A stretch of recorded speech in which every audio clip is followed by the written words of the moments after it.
নমস্কার বন্ধুরা, village kitchen ব্লগে সকলকে জানাই অনেক অনেক ওয়েলকাম।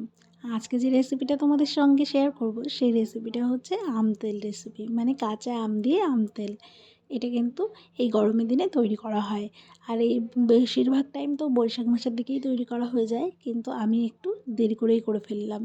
তো এখানে দেখো বড় বড় সাইজের আম নিয়েছি, আর এটা অবশ্যই হিমসাগর আম নিয়েছি। হিমসাগর আমটা যেহেতু একটু টক কম হয়, তার জন্য কিন্তু আচারটা হিমসাগর আম দিয়ে করলে বেশি ভালো লাগে খেতে। এখানে আমি এখন আমগুলো কেটে নেব। আর আমগুলোর এখানে অনেকটা বেশি কষ, আর আমগুলো সদ্য সদ্য এক্ষুনি পেড়ে আনা হয়েছে গাছ থেকে। তো তার জন্য দেখো কষের পরিমাণটা একটু বেশি হবে। একটা প্লাস্টিক এখানে বিছিয়ে নিয়েছে যাতে আমি এটা ইউজ করে ফেলে দিতে পারি। তো এখানে আমগুলো দেখো প্রায় একটু হলুদ হলুদ হয়েই এসেছিলো, কেননা এতটা গরম, আম পাকার সময় হয়ে গেছে। আরও কিছুদিন আগে আমটা কিন্তু করা উচিত ছিল আচার। তো যাই হোক, এটা দিয়েও কিন্তু খুব সুন্দর আচার তৈরি হবে। আমটা ভীষণ শক্ত, মানে আঁটি হয়ে গেছে পুরো শক্তপোক্ত, এটা দেখেই বোঝা যাচ্ছে। তো কাটতে একটু সময় লাগছে, খুব জোর দিতে হচ্ছে যার ফলে। আর আজকে আমি তোমাদের সঙ্গে এমনভাবে আম তেলটা শেয়ার করব, যাতে করে তোমরা কিন্তু সারা বছর আম তেলটা খুব সুন্দর করে সংরক্ষণ করে রাখতে পারবে। এতে করে কিন্তু আম তেলটা একটুও নষ্ট হবে না। তো চলো আজকে এই আমগুলো আমি এখন কেটে নিই। আর আমি স্লাইস কেমনভাবে করছি তো দেখতেই পাচ্ছ, ওই যে ওইভাবে করে নিচ্ছি, মানে প্রথমে ফালি ফালি করে মাঝখান থেকে আবার টুকরো করে নিচ্ছি।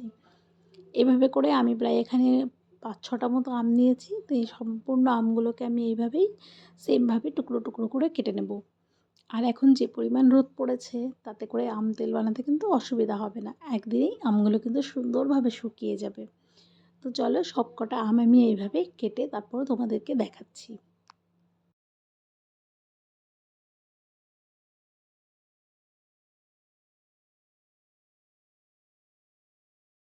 আমার কিন্তু সব আমগুলো কাটা হয়ে গেছে, আর এখানে আমের টুকরোগুলো দেখতেই পাচ্ছ, এইভাবে সেমভাবে কেটে নিয়েছি সবকটা। তো এবার আমি আমগুলো খোসা সহ কেটেছি, আচারের জন্য কিন্তু খোসা সহই কাটতে হবে। এবার আমগুলোকে সুন্দর করে ধুয়ে নিয়ে এসেছি, যেহেতু এর মধ্যে অনেকটাই কষ থাকবে, তার জন্য আমগুলো ধুয়ে কেটে নিয়ে এসেছি। আর একটা আম কাটিং তোমাদের আমি দেখিয়ে দিলাম, এটা হচ্ছে এইভাবে স্লাইস করেছি। আসলে এটা আমি এখন মিষ্টি আচার তৈরি করব, তার জন্য তো একবারেই কেটে নিয়েছি। তো এখন এই আমগুলোর গায়ে এখন লবণ হলুদ মাখিয়ে নেব। আমগুলো যেহেতু একটু রোদে শুকাবো, তার জন্য কিছুক্ষণ লবণ হলুদ মাখিয়ে নিলে কী হবে, আমের মধ্যে কিন্তু লবণ হলুদটা সুন্দরভাবে ঢুকে থাকবে। আর আমগুলো যাতে জল না থাকে, মানে তার জন্য আমগুলোকে একটু রোদে শুকিয়ে নিতে হবে। যদি ভালো রোদ না থাকে তাহলে কিন্তু ফ্যানের হাওয়াতেও শুকিয়ে নেওয়া যেতে পারে। তো এইভাবে রোদে দিয়ে শুকোলে কী হবে, আমের মধ্যে ভেজা ভেজা ভাবটা থাকবে না, এর ফলে কিন্তু আমটা অনেক দিন থাকবে ভালোভাবে। তো একটু হলুদগুলো ভালো করে লাগিয়ে নিচ্ছি, আর বেশ খানিকটা হলুদ লবণ দিয়ে দিয়েছি। তো এখন এই আমগুলোকে আমি এখন একটা বড় থালা নিয়ে নিয়েছি, তো সেখানে আমি এরকমভাবে একটু ফাঁকা ফাঁকা করে আমগুলোকে দিয়ে দিচ্ছি শুকোনোর জন্য। তো এখানে ভালো করে দেখো সবকটা আম আমি সোজা সোজা করে রেখে দিচ্ছি। আর আম তেল বানানোর জন্য কিন্তু আমের খোসাটা থাকাটা অত্যন্ত জরুরি। আমের খোসা সহই কিন্তু আম তেলটা তৈরি করা হয়। তো এখানে একটা থালায় তো হয়ে গেছে। একটা থালাতে যেহেতু ধরলো না, তার জন্য আমি আবার আরেকটা থালা নিয়ে নিয়েছি। স্টিলের থালাই তো নিয়েছি এখানে আমি। তো তোমরা চাইলে কিন্তু মাটির থালাও ব্যবহার করতে পারো, বা এমন করতে পারো যে কুলোর ওপরও বিছিয়ে নিতে পারো। এতে করে কিন্তু জলটা খুব সহজে শুকিয়ে যাবে। তো এই দেখো প্রচুর রোদও হয়েছে। তো এই রোদের মধ্যে আমি এখন আমটাকে রেখে দেবো।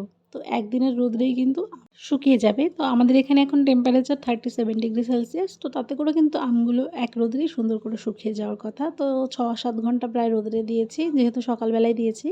তো এক রোদরে দেখো আমগুলো ভীষণ সুন্দরভাবে একদম শুকিয়ে গেছে, আর আম থেকে রসটা একদমই বেরিয়ে গেছে ওপর দিক থেকে।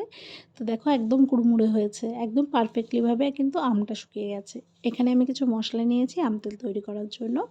মশলার মধ্যে আছে এখানে হচ্ছে কয়েকটা শুকনো লঙ্কা, গোটা জিরে, এখানে গোটা ধনে এবং সর্ষে, কালো সর্ষে নিয়েছি। এছাড়া রয়েছে হচ্ছে মৌরি, এবং রয়েছে হচ্ছে মেথি। মেথিটা একটু ডাস্ট করা রয়েছে, আগে থেকে মেথি আমার কাছে ডাস্ট করা ছিল, তার জন্য সেটাই আবার দিচ্ছি। তো এই সমস্ত কিছু একটু শুকনো খোলায় হালকা করে ড্রাই রোস্ট করে নিচ্ছি। তো এগুলো কিছুক্ষণের জন্য এইভাবে 1-2 মিনিট রাখলেই হয়ে যাবে। তো 1-2 মিনিট মতো আমি এখন নাড়িয়ে টাড়িয়ে এটাকে এরকমভাবে ড্রাই রোস্ট করে নেব। তো দেখো আমার প্রায় কমপ্লিট হয়ে গেছে করা। এবার কিছুক্ষণের জন্য এটাকে 1-2 মিনিট ঠান্ডা করতে দেব। তারপরে সোজা চলে যাব মিক্সিতে গুঁড়ো করতে। তো দেখো 1-2 মিনিট হয়ে গেছে। তো তারপরে আমি এখন এটা মিক্সিতে গুঁড়ো করে নেব।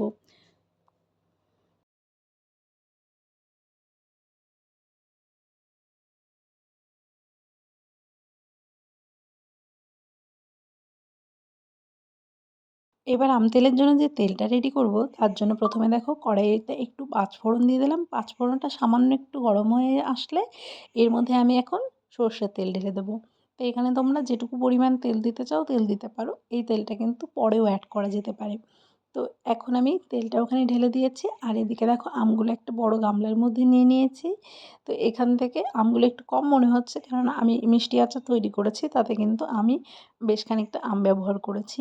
এর মধ্যে দেখো গুঁড়ো মশলাটা দিয়ে দিলাম। এবার গুঁড়ো মশলাটা দেওয়ার পরে আমি এখন এর মধ্যে একটুখানি তেল দিয়ে দেবো, মানে এই গরম তেলটাই সামান্য একটু চামচে করে তুলে এই মশলার সঙ্গে আমগুলো যাতে ভালো করে মিক্স হয়ে যায় তার জন্য একটু তেল দিয়ে দেবো।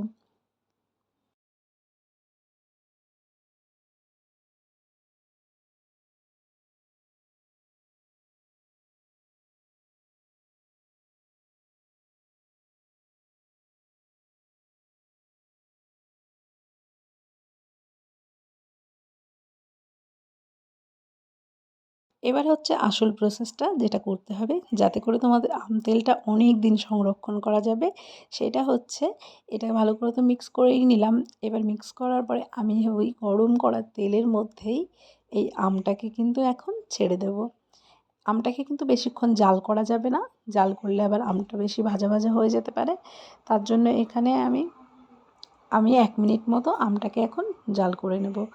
১ মিনিট মতো আমটাকে জাল করে নিয়ে তারপরে গ্যাসের ফ্লেমটা কিন্তু একদম অফ করে দেব। তো কিছুক্ষণ এইভাবে রেখে দেব। আমটা যখন ঠান্ডা হয়ে যাবে, মানে তেলটা যখন ঠান্ডা হয়ে যাবে, তারপরে কিন্তু কাচের জার বলো বা যে পাত্রে তোমরা রাখতে চাও সেই পাত্রের মধ্যে এটা ভরে দেবে। তো সবথেকে বেস্ট হয় কাচের জারে রাখা। তো এখানে আমি ছোট্ট একটা কাচের জারের মধ্যে কিছুটা পরিমাণ আম তেল এখন রেখে দেবো। তো এই আমার আজকের সহজ পদ্ধতিতে আম তেল কিন্তু একদম রেডি। আর এই আম তেলটা কিন্তু তোমরা সারা বছর ধরে সংরক্ষণ করে খেতে পারবে। আর তেলটা যখন শেষ হয়ে যাবে তোমরা কিন্তু ওই একই প্রসেসে তেলটা গরম করে এর মধ্যে অ্যাড করে দেবে। তাতে করে কিন্তু তোমরা সারা বছরই তেলটাও পেয়ে যাচ্ছ, আম তেলের তেলটা। তো আজকের রেসিপিটা কেমন লাগলো? আশা করি ভালো লেগেছে। কমেন্ট করে জানাবে। আর ভালো লাগলে চ্যানেলটিকে সাবস্ক্রাইব করে দেবে নতুন নতুন রেসিপি পাওয়ার জন্য।